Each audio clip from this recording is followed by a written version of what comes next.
খাদিজার নাম শুনছেন, নবীজির প্রথম স্ত্রী। বলেন কি?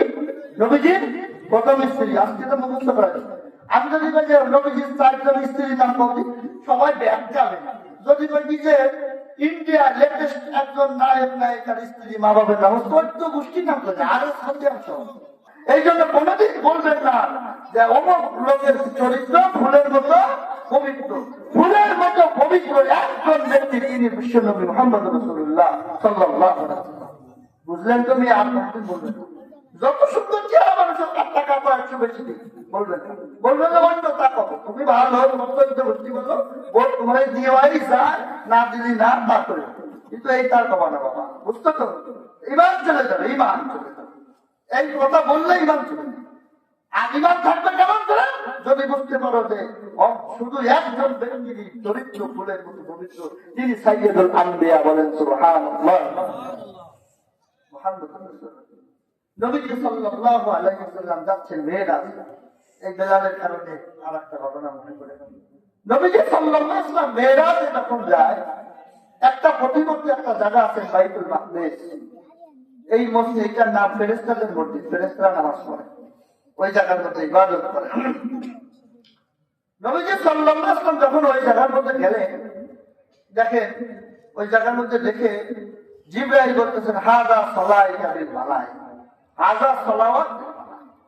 এই জায়গার মধ্যে 2 রাকাত নামাজ পড়া হবে, ফেরেশতারা পবিত্র হয়ে যাও। ফেরেশতারা পবিত্র হইতেছে সবাই ওই জায়গায় নামাজ। নবীজি ভাবলেন, এই জায়গার মধ্যে জামাত, এ তো দুনিয়ায় পড়ি, আবার এই জায়গায় আবার কোন জামাত, কোন নামাজ? ফেরেশতারা সবাই পবিত্র হয়ে গেছে, বসে গেলেন। নবীজি ভাবলেন, আজকের এই মহতির জামাতে ইমাম কে হবে? দেখবেন আর একটা জিনিস খুলাসা করে দিয়ে যাই, কোনদিন বাবারা এই কাজ করবে না, একেবারে হাতে পায়ে ধরে বলে না আমার ইজ্জত যাবেন না, তোমার পায়ে ধরে না, আমার সবাই বাবার সমস্যা। কোনদিন এই ধর্মীয় প্রতিষ্ঠানের এটা করবেন না, অমুকে সভাপতি এই যে সেটা ওইটা করে না করলে সমস্যা। বলবেন সবাই আল্লাহর গোলাম, নবীর উম্মত। বলেন সুবহানাল্লাহ।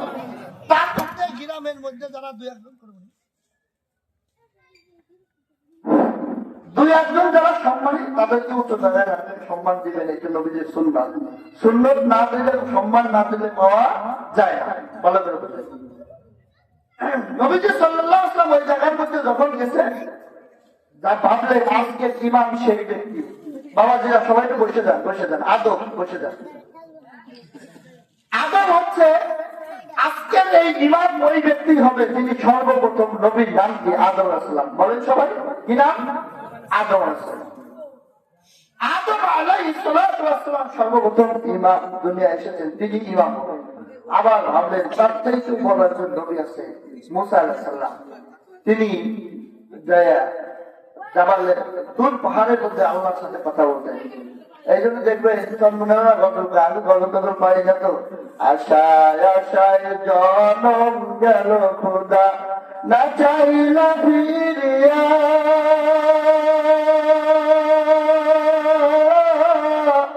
আর কতকাল থাকব মাবুদ তোমার দিদার প্রাণে চাইয়া। বলে না, তুমি মুসার সাথে কইল কথা তুর পাহাড়ে গিয়া,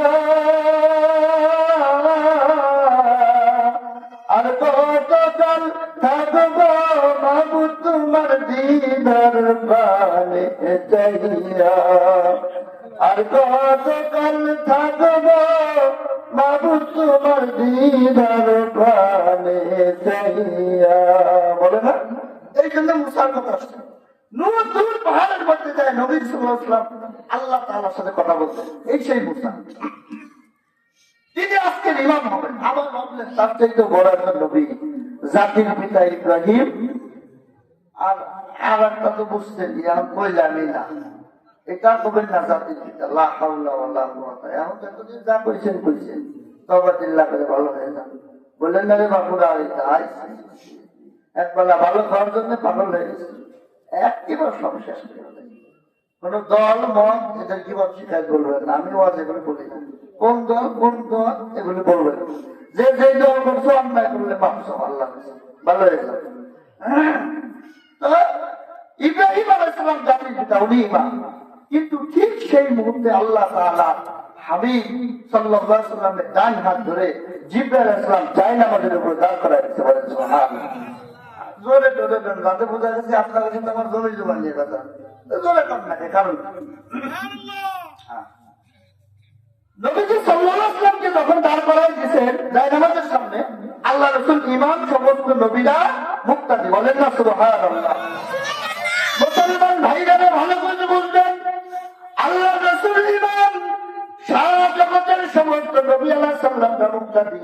নবীজি সাল্লাল্লাহু আলাইহি ওয়াসাল্লাম নামাজ পড়তেছিলেন তেলাওয়াত করতেছিলেন সুবহানাকা লা ইলমা লানা ইল্লা মা 'আল্লামতানা ইন্নাকা আনতাল আলিমুল হাকীম ইয়া আইয়ুহাল্লাযীনা আমানু দুখুলু ফিস-সিলমি কাফা ওয়া লা তাত্তাবিউ খুতুওয়াতিশ শাইতান ইন্নাহু লাকুম আদুব্বুম মুবিন। আল্লাহ রাসূল সাল্লাল্লাহু আলাইহি ওয়াসাল্লাম তেলাওয়াত করতেছিলেন হঠাৎ করে নবীজি সাল্লাল্লাহু আলাইহি ওয়াসাল্লাম রুকুর মধ্যে গেলেন সুবহান রাব্বিয়াল আযীম তেলাওয়াত করতেছিলেন। আবার যখন সিজদার মধ্যে গেলেন সুবহান রাব্বিয়াল আ'লা তেলাওয়াত করতে করতে দেখেন জায়নামাজের মধ্যে তাকিয়ে দেখেন ওই জায়নামাজ নাই ওই জায়নামাজের মধ্যে মাওলার কুদরতি পা দেখা যায়। নবী সাল্লাল্লাহু আলাইহি ওয়াসাল্লাম নামাজ শেষ করেছেন।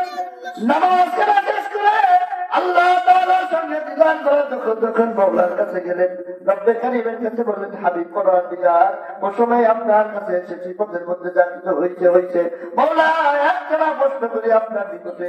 প্রশ্ন হলো যেই জায়গার মধ্যে 2 রাকাত নামাজ পড়েছি ওই জায়গার মধ্যে এত করে আম্বিয়া সাল্লাম হাজার হাজার নবীরা এরপরে বড় বড় নবী আছে জাতি পিতা ইব্রাহিম আলাইহিস সালাম আছেন ওই জায়গার মধ্যে আমি অজমকে কেন ইমাম বানানো হলো?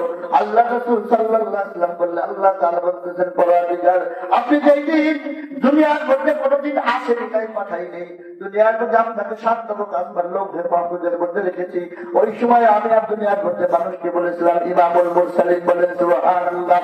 সমস্ত নবীদের সালামদের সরদার সমস্ত নবীদের সরদার নবীদের ইমাম কিয়ামত যখন কিয়ামত হয়ে যাবে দুনিয়ার মধ্যে দুনিয়া যখন শেষ হয়ে যাবে ইসরাফিল যেই দিন সিংহায় ঢুকিয়ে দিবেন ইয়াউমা ইয়াফিরুল মারউ মিন আখিহি ওয়া উম্মিহি ওয়া আবি ওয়া সাহিবাতিহি ওয়া বানি লিকুল্লি ইমরিইন মিনহুম ইয়াউমা ইযিন শাআনুন ইউগনি।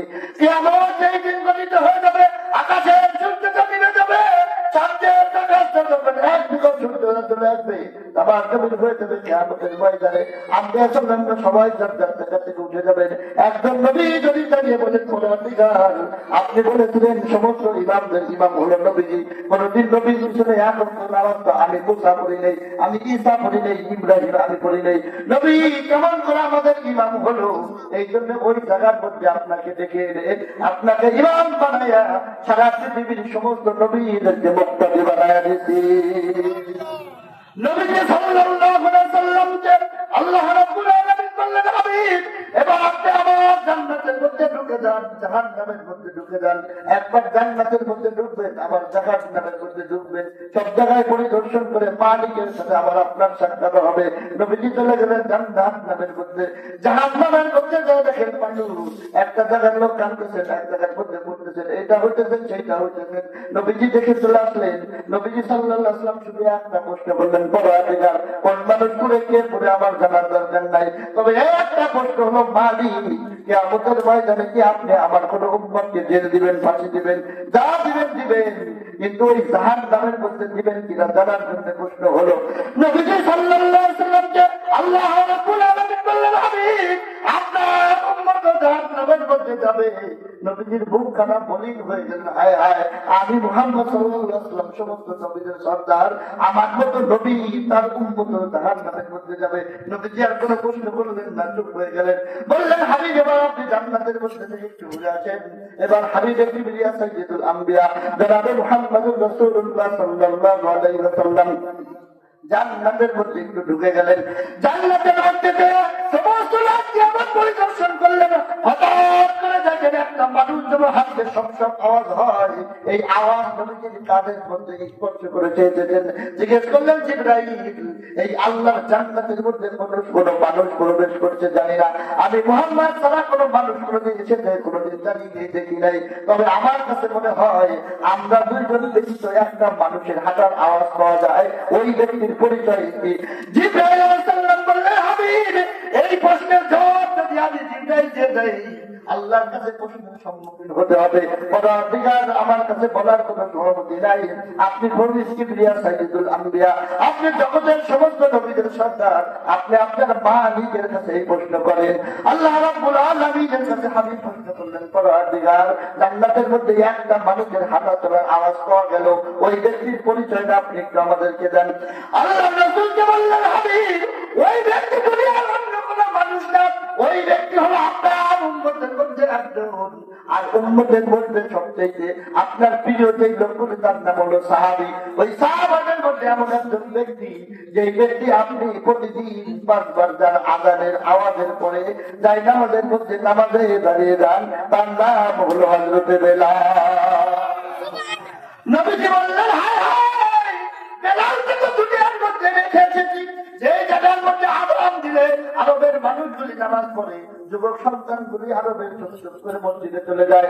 যুবক তোমরা শুনে রাখো, বুড়া মানুষগুলোর কোনো কাম কাজ নাই, পারলে দোকানে বসে দুনিয়ার খাওয়া পারে। তোমরা যুবকরা যদি ভালো হয়ে যাও, সমাজ ভালো হয়ে যাবে। তোমরা নষ্ট হলে সমাজ নষ্ট হয়ে যাবে। তোমাদের মতো নবম যৌবনের অধিকারীরা ছিল, একটা দিন ওই যৌবন পেরিয়ে পুরো হয়ে গেছে। ইবনে তামিম তোমাদের মতো যুবক ছিল, ওই রকম বেলালও যুবক ছিল। যেই দিন বেলাল বুঝতে পেরেছে মহামানবের চাইতে মানব আর নাই, দুনিয়ার মধ্যে সমস্ত মানুষগুলো চলে যাবে। এই জন্য বলেছি, একের ভিতরে 4, 1 নম্বর মসজিদ, 2 নম্বর হলো মাদ্রাসা, 3 নম্বর ঈদগাহ, 4 নম্বর গোরস্থান। গোরস্থানের পরে আর কিছু থাকে না। এই 4 জিনিসের মধ্যে একটা আর সাথে বেলালের সম্পর্ক। রমজান বেলাল আপনি আযান দেন মসজিদের মধ্যে, ও হাবিব আপনি আযানের সাথে সাথে আপনি মসজিদে ঢুকেন, তাও বেলাল বুঝতে পারে আপনার নুরানিতে নূর চমকায়, বলেন সুবহানাল্লাহ। বেলালকে দেখে সাজান করবে। তবে একটা জিনিস জেনে রাখেন হাবিব, ওই বেলাল হলো এমন একজন, ওই বেলালের আযানের আওয়াজ যখন দিয়ে দেয়, আল্লাহু আকবার, আল্লাহু আকবার, এই আযানের আওয়াজ শুধু মদিনার মানুষেরা শুনে তা নয়, এই আযানের আওয়াজ সাতবার আসমান জমিনকে ভেদ করে লড়বে কলম মাহফুজের মধ্যে আছে। আর 70,000 নূরের ফেরেশতারা ওই আযানের আওয়াজ তাই আমার কুদরতি পায়ের উপরে সিজদায় পড়ে যায়। ও নবী, সিজদায় পড়ে যায় আমার কুদরতি পায়ের উপরে।